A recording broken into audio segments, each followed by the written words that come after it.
نحمده ونصلي ونسلم على رسوله الكريم. قال الله تبارك وتعالى في القرآن المجيد: إنا نحن نزلنا الذكر وإنا له لحافظون. اللہ تبارک و تعالی اس آیت مبارکہ میں ارشاد فرماتے ہیں کہ ہم نے قرآن کو نازل کیا ہے اور ہم ہی اس کی حفاظت کرنے والے ہیں. قرآن کریم ایک جامع و کامل نظام اور ناقابل تبدیل ابدی دستور حیات ہے. قرآن کریم رسول اکرم صلی اللہ علیہ وسلم کے قلب اطہر پر نازل کیا گیا. نزول قرآن کا دورانیہ مکمل 23 سال پر محیط رہا. قرآن کریم آپ پر کتابی شکل میں نازل نہیں کیا گیا بلکہ تلاوت شکل میں نازل کیا گیا. قرآن کریم میں حضور کی بعثت جلیلہ کے 3 مقاصد بیان کیے گئے. نمبر 1 آیات کی تلاوت، نمبر 2 تزکیہ نفوس، نمبر 3 کتاب و حکمت کی تعلیم. حضرت جبرائیل علیہ السلام آپ صلی اللہ علیہ وسلم کے پاس وحی لاتے تھے اور آپ بندوں کو خدا کا کلام سناتے. آپ صلی اللہ علیہ وسلم قرآن کریم کو سن کر قرآن کریم کو سن کر صحابہ اکرام اس کو محفوظ کر لیتے. ان حقائق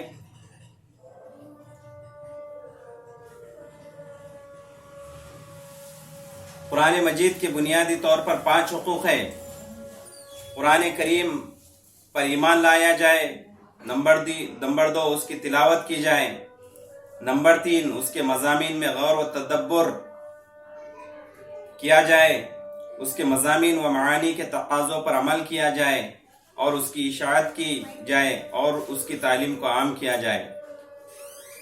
حضرات اہل بیت اکرام و صحابہ عظام نے سب سے پہلے آپ سے قرآن کریم کو سنا، اس کو محفوظ کیا اور اس کے 5 حقوق کو انہوں نے بوجہ اتم ادا کیا. فیضان نبوت سے انہیں اعلیٰ درجے کا حافظہ نصیب ہوا. کسی قسم کی کمی و زیادتی کے بغیر انہوں نے اس کو دوسروں تک پہنچایا. اللہ تعالیٰ نے قرآن کریم کی حفاظت کی ذمہ داری صرف بندوں کے حوالے نہیں کی بلکہ خود اللہ تعالیٰ نے اس کی حفاظت کا ذمہ لیا. ظاہری طور پر قرآن کریم کی حفاظت کا ایسا نظم فرمایا کہ حفاظ اکرام کے ذریعے قرآن کریم کے الفاظ محفوظ ہے، قراء کے ذریعے قرات کی حفاظت ہوتی رہیں گی، علماء کے ذریعے معانی کے حفاظت ہوتی رہیں گی اور عرفاء کے ذریعے اس کی اسرار و عوارف کی حفاظت ہوتے رہیں گی. قرآن کریم تو کتابی شکل میں موجود ہے، اگر کوئی پوری دنیا سے اسے غائب کر دے تب بھی قرآن حفاظ کے سینوں میں محفوظ رہیں گا. قرآن کریم کی کتابت کا کام حضور اکرم صلی اللہ علیہ وسلم کے عہد میں ہی ہو چکا تھا، البتہ وہ متفرق طور پر تھا. حضرت صدیق اکبر اور دیگر خلفائے راشدین نے اپنے دور میں متفرق طور پر لکھے گئے قرآن کو جمع فرمایا. اس سے واضح ہوتا ہے کہ رسول اکرم صلی اللہ علیہ وسلم کے زمانہ مبارک میں قرآن تحریر شکل میں مکمل طور پر محفوظ تھا اور محفوظ کر لیا گیا تھا، لیکن علیحدہ طور پر لکھا ہوا تھا. حضرت صدیق اکبر رضی اللہ تعالیٰ عنہ کے دور میں مکمل طور پر ایک جلد میں ایک جگہ کرنے کا اہتمام ہوا.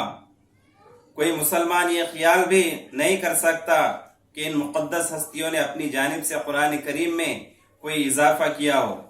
جائے کہ مہم چلائے اور اپیل دائر کرے کہ قرآن میں 26 آیت کا اضافہ کیا گیا، انہیں حذف کیا جائے، نعوذ باللہ.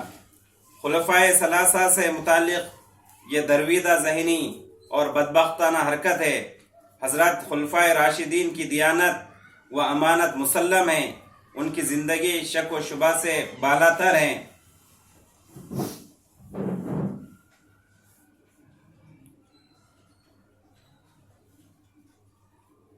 یہ بات یاد رکھنی جائے کہ قرآن کی ایک ایک آیت کا انکار بھی کفر ہے.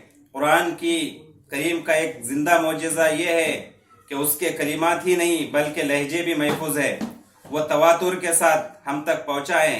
ہر زمانے میں لاتعداد افراد نے اس کو نقل کیا، ان کا جھوٹ پر متفق ہونا محال ہے۔ قرآن کریم وہ کلام معجز ہے کہ اس جیسا کوئی کلام نہیں، اس کی فصاحت و بلاغت کو دیکھ کر دنیا محو حیرت ہے۔ اسی لیے ساری دنیا کو چیلنج کیا گیا ہے ہم ایک دوسرے کے معاون و مددگار بن کر قرآن کریم جیسا کلام پیش کرے، لیکن عرب و عجم، مشرق و مغرب کے بلند پایہ شعرائے و علم فن و لغت و ادب کے ماہرین بھی اس جیسی ایک صورت یا ایک آیت پیش کرنا نہیں کر سکے، اور آیت پیش کرنے سے قاصر رہے اور قیامت تک عاجز رہیں گے۔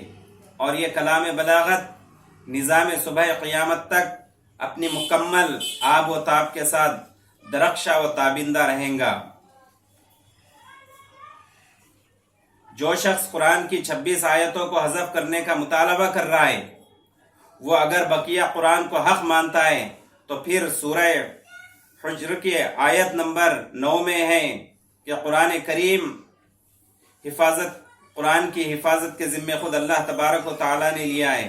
سورہ یونس کی آیت نمبر 46 میں ہے اللہ تعالیٰ کے کلام میں کوئی تبدیلی نہیں ہو سکتی، اور سورہ حجر کی آیت نمبر 9 میں ہے، سورہ فصلت کی آیت نمبر 46 میں ہے، 42 میں ہے، باطل کلام الہی کے پاس نہیں آ سکتا، نہ آگے سے نہ پیچھے سے۔ نیز حضرت مولا کائنات کی محبت کا دعویٰ بھی ہو، اور اس کے بعد یہ کہنا کہ گویا در پردہ حضرت مولا کائنات کی شان میں گستاخی ہے، اور آپ پر الزام عائد کرنا ہے کہ حضرت علی شیر خدا اور ان کے سامنے قرآن میں تبدیلی ہو رہی ہے اور وہ خاموش رہے۔ ہم مسلمان یہ مانتے ہیں کہ نہ حضرت علی باطل کو برداشت کر سکتے ہیں اور نہ ہی اس کو فروغ پاتا دیکھ کر خاموش رہ سکتے ہیں، بلکہ حضرت علی نے حضرت صدیق اکبر و عثمان غنی کے جمع کردہ قرآن کے کارنامے کی تعریف و توصیف کی ہے، اور آپ اسی کے مطابق پڑھا کرتے تھے۔ وآخر دعوانا ان الحمدللہ رب العالمین۔